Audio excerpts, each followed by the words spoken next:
OktoPhlo, and as promised, here is my Don't Starve tutorial series. I said it in previous videos that I would do this, and here it is. I wanted to wait for Don't Starve Together to finally come out of beta, and that it is. And there's a special item you get if you played early access, and it's a loyal item, so just wanted to show you guys that. Very cool, very cool.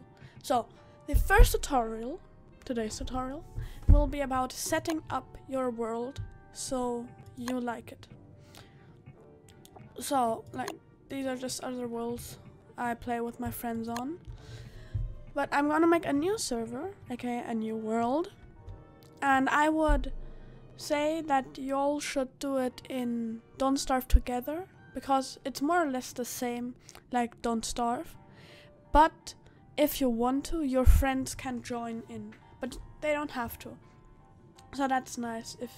And I don't think you can convert your single player Don't Starve world into a Don't Starve Together world, which is kind of sad. That would be really cool, but that doesn't work, sadly. So I would always say that you should play Don't Starve Together.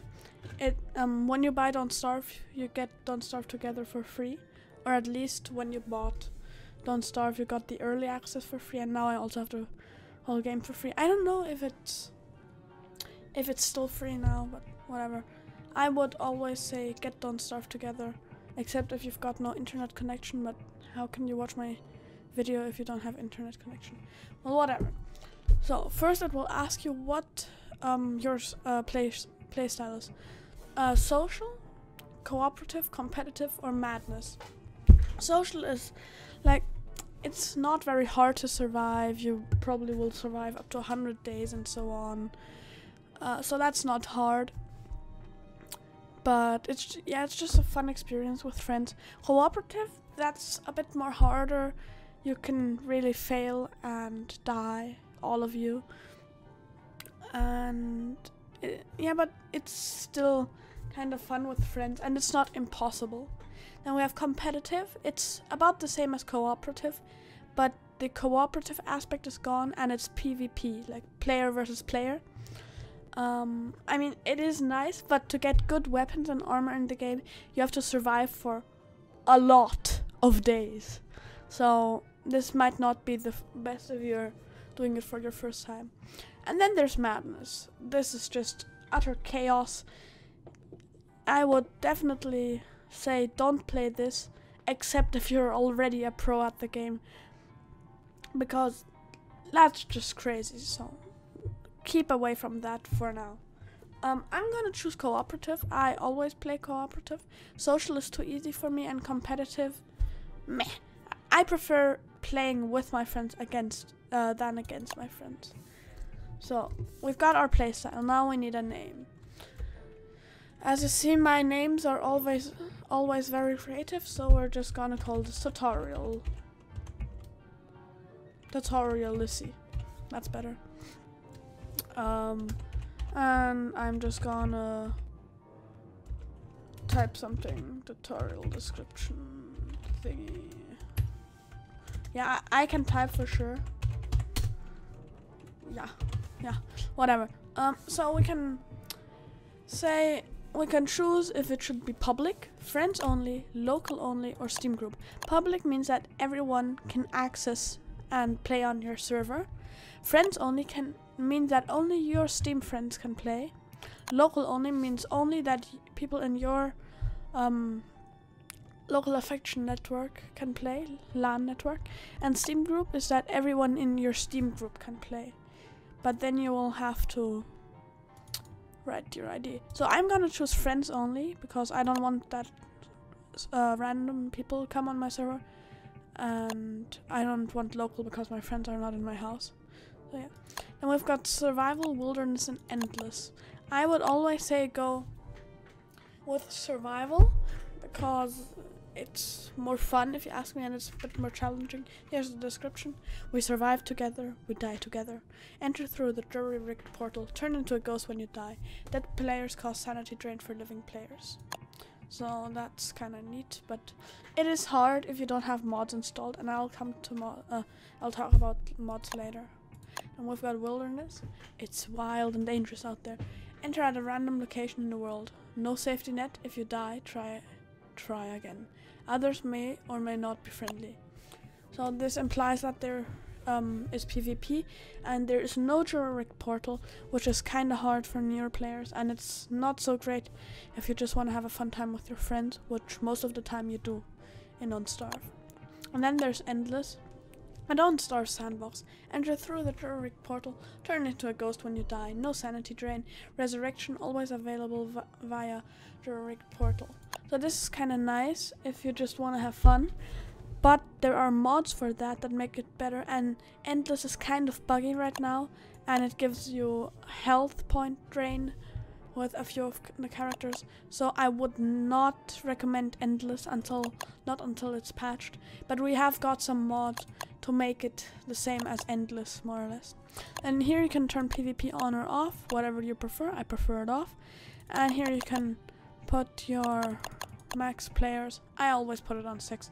Because I want my friends to be able to play with me, and I've got no passwords because it's anyway only friend only, and I would love if my friends would join me. So yeah, that's the easy part. Now we come to worlds, and we've got a few presets here, but I would say don't follow them because you can change everything you need over here, and I'm just gonna turn a few things. So season start, always leave that on autumn. Biomes together, yes, that's nice. World size, you can make it huge, but that will, if you don't have the best computer or internet connection, that will drain your connection really bad.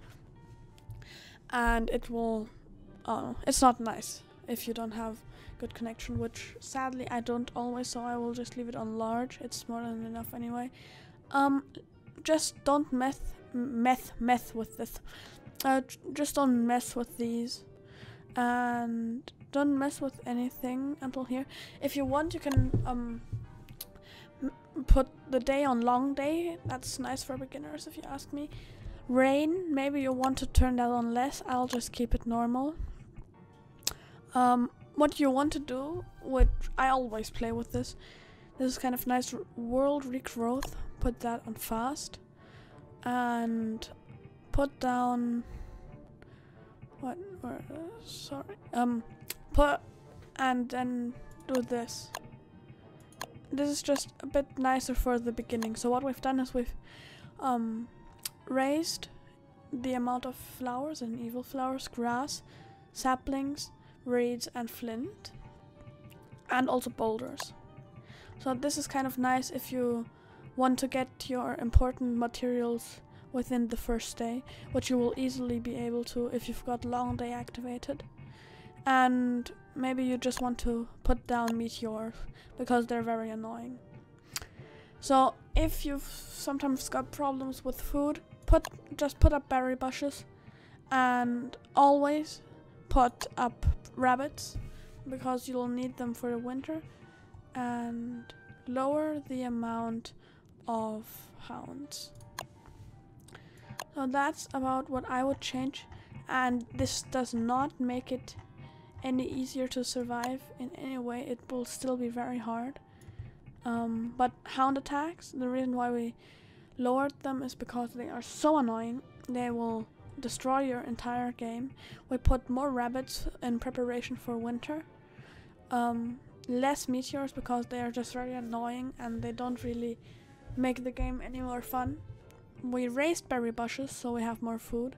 Boulders, flint, reeds, saplings, flowers and grass are all higher so we can get crafting materials easier. And the important crafting materials you don't get from those, you get them from killing mobs and evil creatures and nightmares and stuff like that. So don't worry about it being overpowered because it's really not. So if you want, you can add caves. I will go over that now, but in the caves I would I would just keep everything on normal, because you won't be spending too much time in caves, but what you should really do is lower bats, because they will get out of your cave. But for me, I always remove caves because they're not essential to the game, and if you have a bad connection or bad computer, like I don't have the best internet connection ever, I always keep them on off, otherwise I cannot play with my friends, which would be really sad. So mods speaking, like the only mod I would really tell you to get, which is really important, is campfire respawn. This essentially, remember here where I didn't use endless because it's kind of buggy right now, instead of reviving at the Jurric portal, you revive at the campfire, fire pit, endothermic fire, or endothermic fire pit. And it works in endless and survival mode, not in wilderness. So just let you know, this mod, like there are a few out there, but I would suggest using campfire respawn made by Vampire Monkey. This is a perfect mod. I've had no bug with it, not even in early access.